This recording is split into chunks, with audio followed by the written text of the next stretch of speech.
Hello, can I have your attention? The next speaker is going to be Mr. Pincher, who is the Minister of State for Europe. He will be up right now, okay? Thank you. Please stay here. Okay.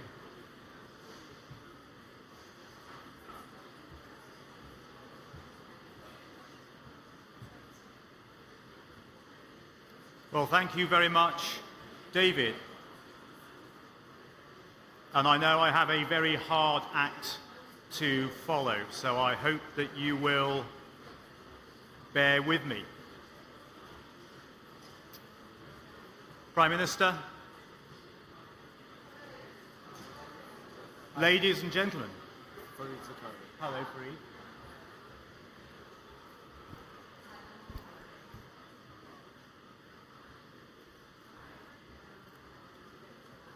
Well, look, it's great to be here at the YES conference. When I got the invitation from Mr. Kwasniewski and Mr. Pinchuk, I looked at it and they said yes. So I didn't really think I had an opportunity to say no. But as I was sitting in my office, in the Foreign Office in London a few days ago, trying to think how I answer the question, what will make me happy? And I was thinking about all the things which have been going on in London. I suppose you would be forgiven for thinking, well, perhaps just getting out of London would make me feel happy.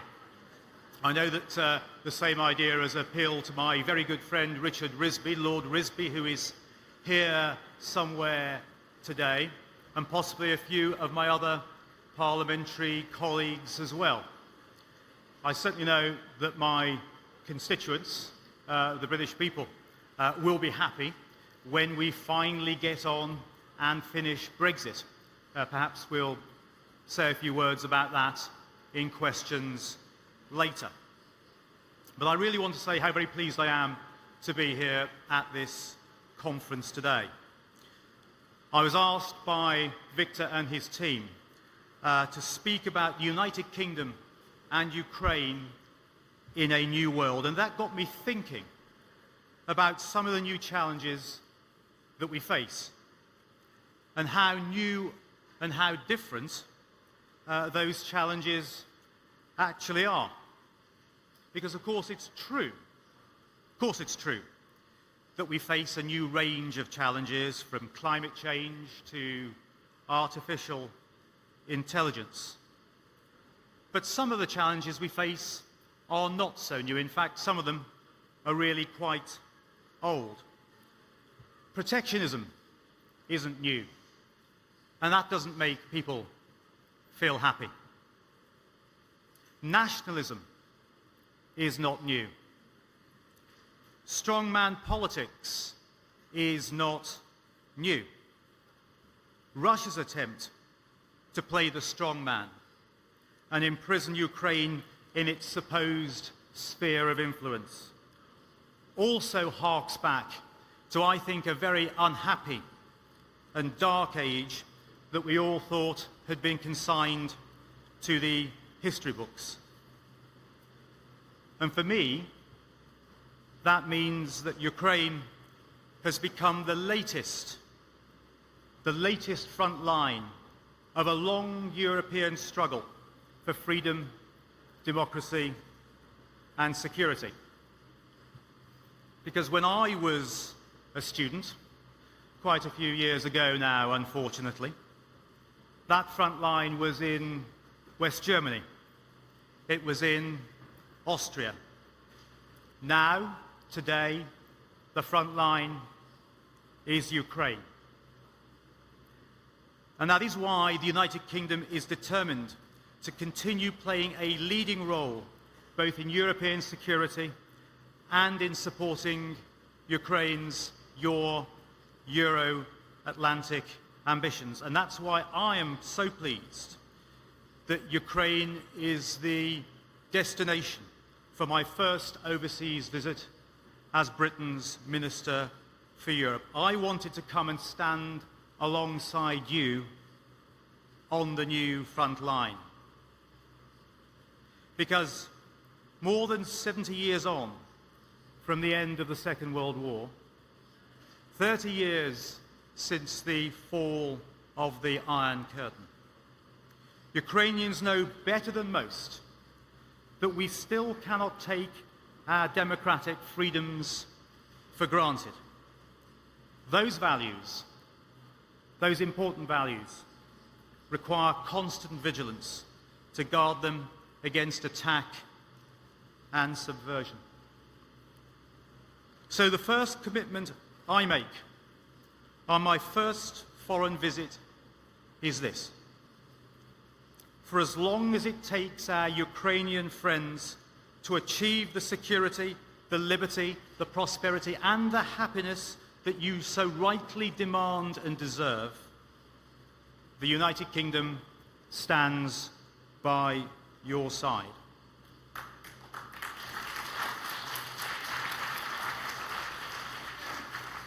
And today, I want to just say a few brief words about what that support looks like in practice. First and foremost, it means supporting Ukraine's new leadership, which has an unprecedented opportunity to transform the quality of life here and run the country in the best interest of all Ukrainians. The new government's programme of comprehensive reforms can accelerate Ukraine's integration into the Euro-Atlantic community and make it more resilient to the great range of threats that face you, that face us all.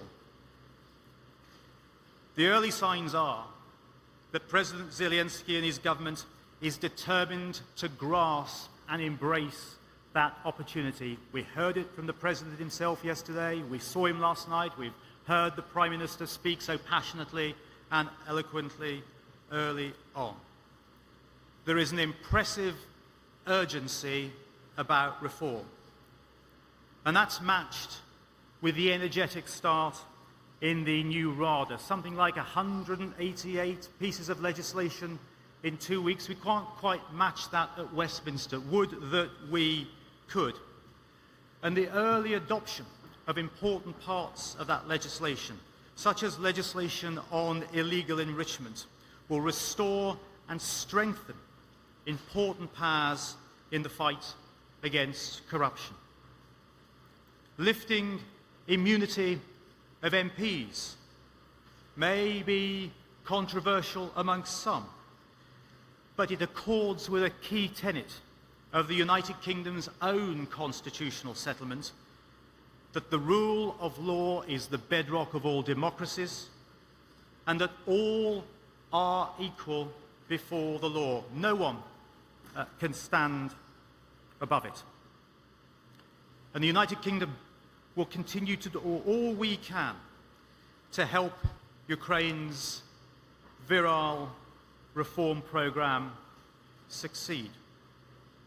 We've already provided support to the National Anti-Corruption Bureau of Ukraine, helping to launch and open over 600 criminal investigations, returning more than £12.6 million to the state budget last year.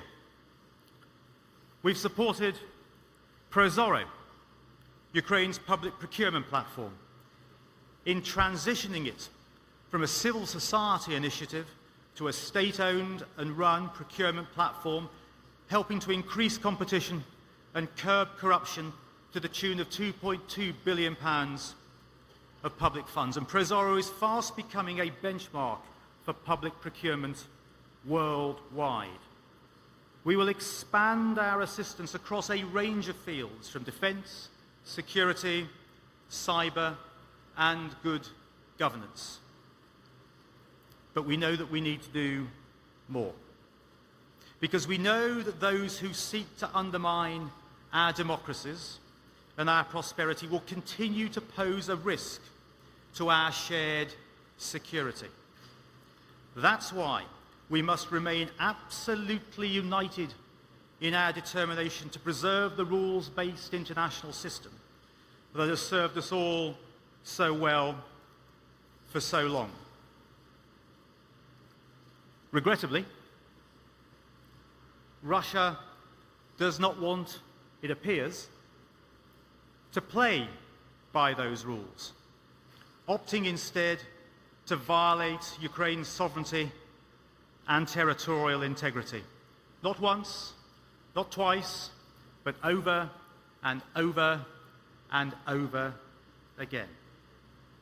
And that's why the United Kingdom, with our friends and allies in NATO, your friends and allies, will continue to oppose Russia's illegal annexation of Crimea. We will continue to oppose its creeping militarization of the Crimean Peninsula. And we will continue to oppose Russia's support for armed separatist groups in the Donbass. Russia's attack last year on Ukrainian vessels in the Black Sea was yet another outrageous example, both of its malign behavior and its total disregard for international law. And whilst we welcome the release of those crew, it no way lessens or mitigates Russia's original offense, because 3 Ukrainian servicemen were injured in that attack. 24 crewmen were wrongfully detained. Many more people are still held and are not free. Russia's continued restriction on shipping through the Kerch Strait should end immediately, because it serves no purpose, we believe, other than to destabilize Ukraine and its economy.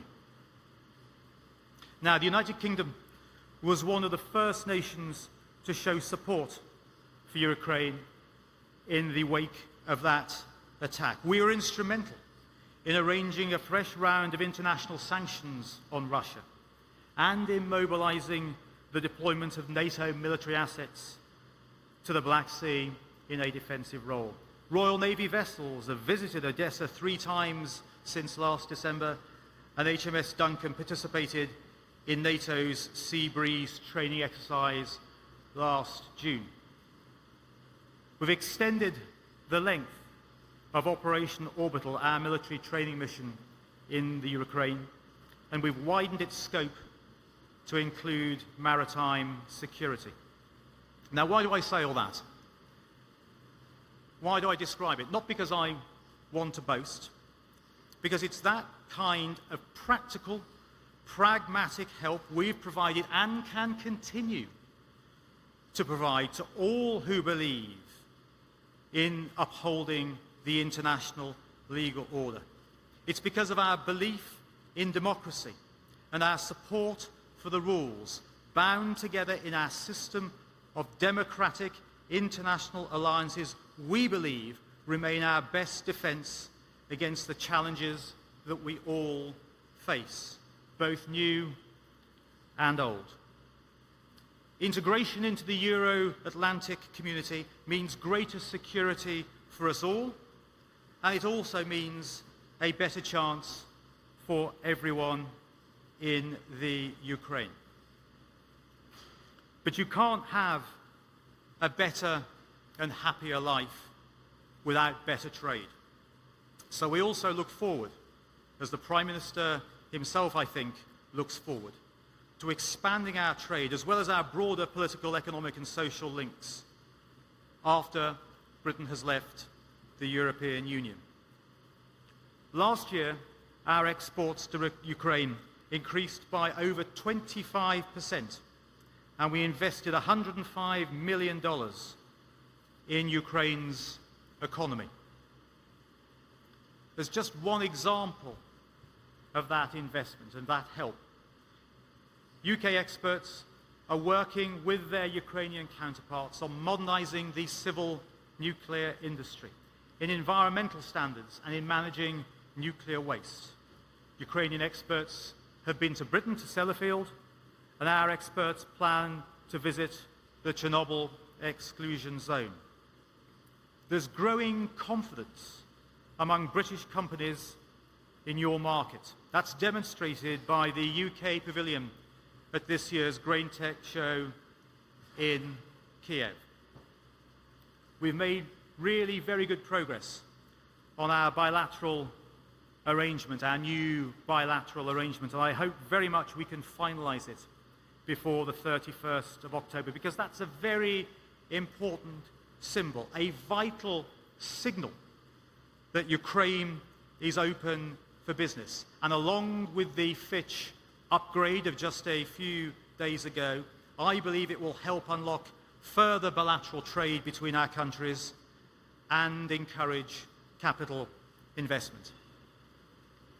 Now, the Prime Minister mentioned energy and energy security, so let me also say a few words on it and about the Nord Stream 2 pipeline. I share concerns that have been raised by the European Commission and other European partners over that pipeline's potentially negative impact on the Ukraine. I'm pleased that there's been progress in amending the EU gas directive to bring the pipeline under EU regulation. And we'll continue to stand with Ukraine in defending our shared interests on this important matter. In today's world, there is no question, it seems to me, that the challenges we all face, new challenges and old challenges, are significant, not least, of course, the threat of Russia. In confronting these challenges, our biggest asset is our democratic international alliance. Our biggest asset is our collective resolve to play by the rules and trade as freely as possible. And that is what we want to do. The United Kingdom will continue to play a leading role in shaping Europe's security and in defending that rules-based international system. And we'll do so by working in the heart of our international institutions as a permanent member of the United Nations Security Council, as a G7 member and a NATO member committed to spending our 2% target, as a committed member of the OSCE and our support for the SSM mission here. We will be pragmatic and responsive to your needs. And as we are and as we do so, a key part of our vision will be a stable and prosperous and free Ukraine, able to withstand the Russian threat and act as a net contributor to European security. We will do everything to ensure your vision is realized, and I hope and trust that that will make for a very happy ending. Thank you very much for inviting me. Enjoy your conference today.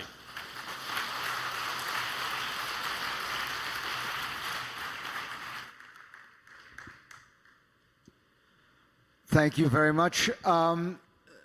Minister, you say you support Ukraine's integration into Europe while your government is trying desperately to leave Europe. Don't you have a credibility problem? You claim you are supporting Ukraine's getting into a club that you are desperately trying to leave. We're leaving the European Union, but we're not leaving Europe. It's not as if some great big tanker is going to hitch a rope to us and tow us off into the Atlantic. We're still a key strategic player and partner in Europe and of the European Union. But the British people voted to leave the EU. It was a very straightforward question. Do you want to leave or do you want to stay? And as Democrats, we believe it's incumbent upon us to execute the will of the people. But we also want to see Ukraine progress along its chosen route. And if that is to join the European Union, then of course we will support that because we are Democrats. You say you're Democrats. Your parliament has passed a law requiring the Prime Minister to ask for an extension from the European Union for the October 31st deadline. If you're Democrats, should you not follow the law? The Prime Minister says he will essentially defy the law. What kind of a message does it send a fledgling democracy like Ukraine that the Mother of Parliament cannot enforce its own laws and that the chief lawbreaker here is the Prime Minister? Britain is not going to break its own law. The Prime Minister has made it absolutely clear that we will uphold the law. But we also want to get a deal, and the mood music that I'm picking up... Well, the law very clearly says that the Prime Minister is required to ask for an extension, and the Prime Minister says he won't ask for an extension. Maybe I'm missing something. It strikes me he's saying he will defy a law that Parliament passed. I think what you're missing is that we want to get a deal, and I think that we can get a deal. And if we get a deal, then we'll leave the European Union on the 31st of October, and the Act of Parliament that was passed a week or so ago will be an irrelevance. It will be null and void because we've got a deal. I didn't realize that prime ministers can pick and choose which laws to uphold and which ones to defy. The Prime Minister will obey the law as he said. We will get a deal. We will leave the European Union as planned on the 31st of October. Well, it seems as though the plan was to have an election before the 31st of October. Since that plan is off, the European Union claims that they have received no detailed proposals from the Prime Minister. The Irish government says it has received no plans from the Prime Minister as to how to solve the Irish backstop issue. Is this all going to be conjured up magically in the next month? The negotiations are continuing. Our chief negotiator was in Europe yesterday. He was there the previous Wednesday. He was there the previous week. And the Europeans say they have received no proposals. The Europeans are negotiating with us in good faith to get a deal.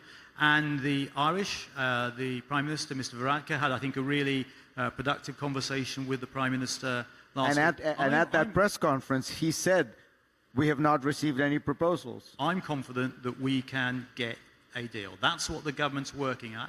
And to use the Prime Minister's chosen terminology, we are working flat out to get that deal. And with energy, with innovation, with determination, I think that we can. When you talked about Russian obstructionism and interference, the principal bulwark against that Europe has been able to achieve has been sanctions. And those sanctions only make much sense because they are European sanctions. They are sanctions that the entire European Union places. Britain is essentially exiting that process. So how can it really support a strong line against Russia? Honestly, you know, Britain is an important country, but by itself, it does not carry the kind of weight that European Union sanctions could carry. Well, we've taken the sanction regime that we're currently a part of, and we've transposed it into British law, which means as soon as we leave the EU, there will be no gap. We'll be able to apply the same sanctions using our own law. And in fact, what it means is that we'll be able to be, if we want to be, more flexible. We can impose different sanctions in a different way. And the Foreign Secretary, Dominic Raab, is very keen on looking at our sanctions regime, making it and tailoring it unique for our circumstances and interests. So I don't think that there is a sanctions gap issue. We'll always try to act in concert with our European and other allies like the United States, like Australia, and others to make sure that those people that do not play by the rules, whether they be state actors or individuals or sectors within a state, are held to account. You said you worry about Russia's interference in Ukraine's sovereignty. Do you worry about Russian interference in British sovereignty with regard to elections, for example, and referenda? There's no evidence that Russia has had any significant effect in interfering in Britain's elections, but we have to remain vigilant. The terrain of modern warfare is not just a traditional battlefield. It's also in cyberspace, it's in disinformation. And we need to make sure that we are focusing on that, spending time on it, to protect ourselves and our people against that sort of aggression. Tell me, finally, your vision for Ukraine that you outlined very eloquently. What do you see as the principal obstacle to achieving that vision, and how can Britain help Ukraine? Well, that's a really good question, quite a wide-ranging question. I think the first thing that the government plans to do is the right thing, which is to focus on recourse to law. You've always got to have the ability to go to a court if you feel, for example, your copyright is being infringed or that your trading partner isn't acting in a fair and proper way. If you're able to do that, then you're more likely to want to trade in those countries with those trading partners. So I think that's a very important step that the government wants to take. I think the risk of any new administration, not just this one, but is in trying to do a lot very quickly and working out what you need to prioritize in order to achieve your fundamental aims. There was a British Foreign Secretary with who, when I was a young man, I was quite friendly, called Douglas Hurt. You may remember he was John Major's Foreign Secretary.